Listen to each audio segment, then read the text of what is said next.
आप करते हैं सुपर टेट, सी टेट और किसी भी शिक्षक पात्रता परीक्षा की तैयारी, तो दोस्तों आज का ये वीडियो आपकी परीक्षा के दृष्टिकोण से काफ़ी महत्वपूर्ण रहने वाला। पूरे वीडियो में बने रहे, बिल्कुल आपके मन से सीडीपी का डर खत्म हो जाएगा मेरे दोस्तों।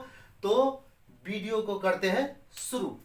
देखिए दोस्तों, वाइगोत्स्की का सामाजिक सांस्कृतिक सिद्धांत, आज हम लोग देखेंगे इस टॉपिक से कौन कौन से प्रश्न आपके परीक्षा में पूछे जाते हैं, किस प्रकार के प्रश्न आपके परीक्षा में पूछे जाएंगे। तो सामाजिक सांस्कृतिक सिद्धांत का जो जनक कहा जाता है वो क्या, किसे कहा जाता है? वाइगोत्स्की को। वाइगोत्स्की को सामाजिक सांस्कृतिक सिद्धांत का जनक कहा जाता है। वाइगोत्स्की रूसी मनोवैज्ञानिक थे। वाइगोत्स्की जो थे ये क्या थे? रूसी मनोवैज्ञानिक थे। ये रसिया के निवासी थे, मनोवैज्ञानिक थे। इन्होंने सामाजिक सांस्कृतिक सिद्धांत का प्रतिपादन किया। इन्होंने सामाजिक सांस्कृतिक सिद्धांत का प्रतिपादन किया। वाइगोत्स्की महोदय सामाजिक सांस्कृतिक सिद्धांत का प्रतिपादन किया। यह सिद्धांत बताता है, यह सिद्धांत जो सामाजिक सांस्कृतिक सिद्धांत इन्होंने दिया, यह सिद्धांत बताता है कि बच्चे जो है अपने समाज के साथ अंतःक्रिया करता है। पहले बच्चा क्या करता है? अपने समाज के साथ अंतःक्रिया करता है, अपने आप को एडजस्ट करता है। उसके बाद वो लर्निंग करता है। तो पहले बच्चे अपने आप को समाज में स्थापित करता है, अंतःक्रिया करता है, समाज के साथ भाषाओं का आदान प्रदान करता है आस पड़ोस से। उसके बाद वो सीखना शुरू करता है। तो वाइगोत्स्की महोदय ने कहा कि बच्चे क्या करता है? समाज के साथ अपने आप को पहले अंतःक्रिया करता है, अपने आप को समाज के साथ स्थापित करता है, उसके बाद जो है वो सीखना शुरू करता है। यहाँ लिखा है, देखिए, यानी सामाजिक अंतःक्रिया के द्वारा ही वो सीखता है या बच्चे का विकास होता है। जब तक सामाजिक अंतःक्रिया बच्चे में नहीं होगा तब तक बच्चा विकास नहीं करेगा, बच्चा सीख नहीं पाएगा। पहले समाज से अंतःक्रिया, यहाँ देखिए बिल्कुल क्लियर लिखा मैंने, बच्चे पहले समाज से अंतःक्रिया करते हैं, बाद में बच्चा सीखना शुरू करता है। पहले समाज के साथ बच्चे क्या करते हैं? अंतःक्रिया करते हैं और फिर बच्चे सीखना जो है वो प्रारंभ कर देते हैं। ठीक है, तो ये वाइगोत्स्की महोदय के बारे में था। वाइगोत्स्की महोदय ने जो क्या दिया? सामाजिक सांस्कृतिक, ठीक है, सिद्धांत का प्रतिपादन वाइगोत्स्की महोदय ने किया। अब इनसे संबंधित एक शब्द यहाँ पे है जेडपीडी। देखिए जेडपीडी मैंने लिख रखा है यहाँ पे। जेडपीडी क्या है? कई बार सीटेट या शिक्षकों से संबंधित एग्जाम में ये प्रश्न पूछे गए कि जेडपीडी क्या है। तो देखिए जेडपीडी है क्या? तो जोनल प्रोक्सिमल डेवलपमेंट, इसको क्या कहते हैं? पूरा जोनल प्रोक्सिमल डेवलपमेंट, यानी समीपस्थ निकट विकास क्षेत्र। क्या कहते हैं इसको? समीपस्थ निकट विकास क्षेत्र। वास्तविक विकास के स्तर तथा संभावित, जो वास्तविक विकास का स्तर है, मान लीजिए किसी बच्चे का 10th का कोई बच्चा एग्जाम दे रहा है और वो जो है उनका जो है मार्क्स लाने का जो वास्तविक विकास जो उनका हुआ है वो कितना है? मान लीजिए 75 मार्क्स लाने का उसका जो है क्षमता है। लेकिन जब उसे आपका मार्गदर्शन मिलता है और वो बच्चा 75 से 95 के पास पहुंच जाता है, 95% मार्क्स ले आता है, तो ये जो उसका वास्तविक विकास और संभावित विकास जो है, मतलब यानी 75 और 95 के बीच का जो गैप है, वही क्या कहलाता है मेरे दोस्तों? जेडपीडी कहलाता है। तो वास्तविक विकास और संभावित विकास के बीच का जो अंतर है उसे ही समीपस्थ विकास का क्षेत्र कहा जाता है, जोनल प्रोक्सिमल डेवलपमेंट कहा जाता है। अब देखेंगे दूसरा शब्द है यहाँ एस्केप होल्डिंग।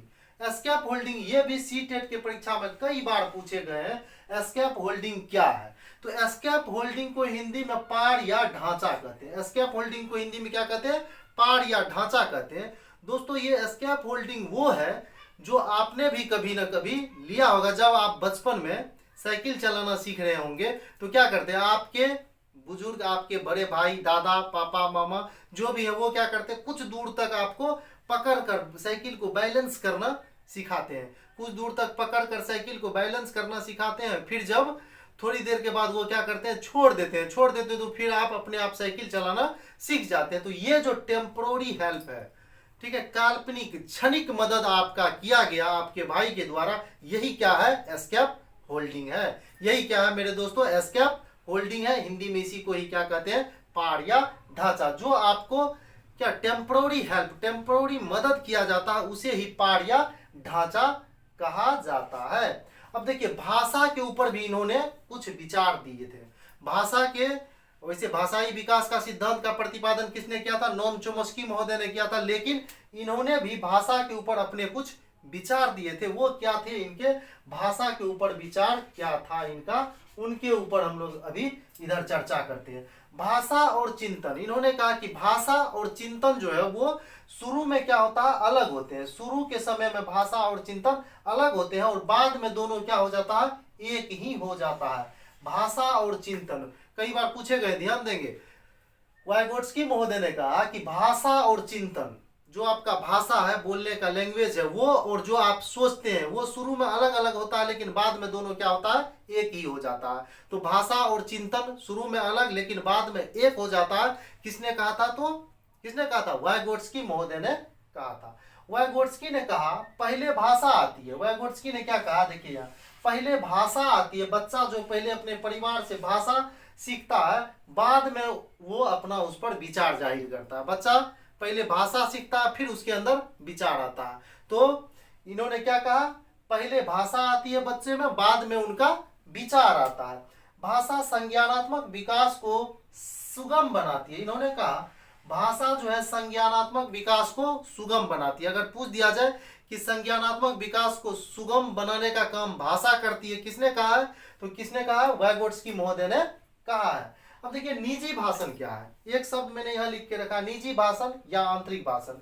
इसमें बच्चा अपने ही कार्यों को, निजी भाषण में बच्चा अपने ही कार्यों को सेल्फ डायरेक्शन देता है, यानी निर्देशन देता, स्वनिर्देशन देता है। इसे ही क्या कहते हैं, निजी भाषण कहते हैं। जब अपने ही काम को वो खुद से जो है क्या देगा, सेल्फ डायरेक्शन देगा, स्वनिर्देशित करेगा, तो उसे ही निजी भाषण कहते हैं। तो दोस्तों अगर आपने अभी तक चैनल को सब्सक्राइब नहीं किया है तो प्लीज चैनल को सब्सक्राइब कर ले, ताकि आपके सपना को पूरा करने में मैं आपके साथ खड़ा रह सकूं और आपके का जो लक्ष्य है उसके लिए मैं मददगार साबित हो सकूं। भाषा सिद्धांत भी कहा जाता है। देखिए यहाँ लिखा है कि सामाजिक सांस्कृतिक सिद्धांत को भाषा सिद्धांत भी कहा जाता है। यहाँ फंसना नहीं है दोस्तों। भाषा सिद्धांत इसको इसलिए कहा जाता है कि इन्होंने भाषा के ऊपर भी अपना विचार दिया था, लेकिन ये जो भाषा से संबंधित कौन थे, चोम्स्की महोदय थे। दोनों में उलझना नहीं है, भाषा के ऊपर इन्होंने विचार दिया था, इसलिए इसे सामाजिक सांस्कृतिक सिद्धांत को, सामाजिक सांस्कृतिक सिद्धांत को भाषा सिद्धांत भी कहा जाता है।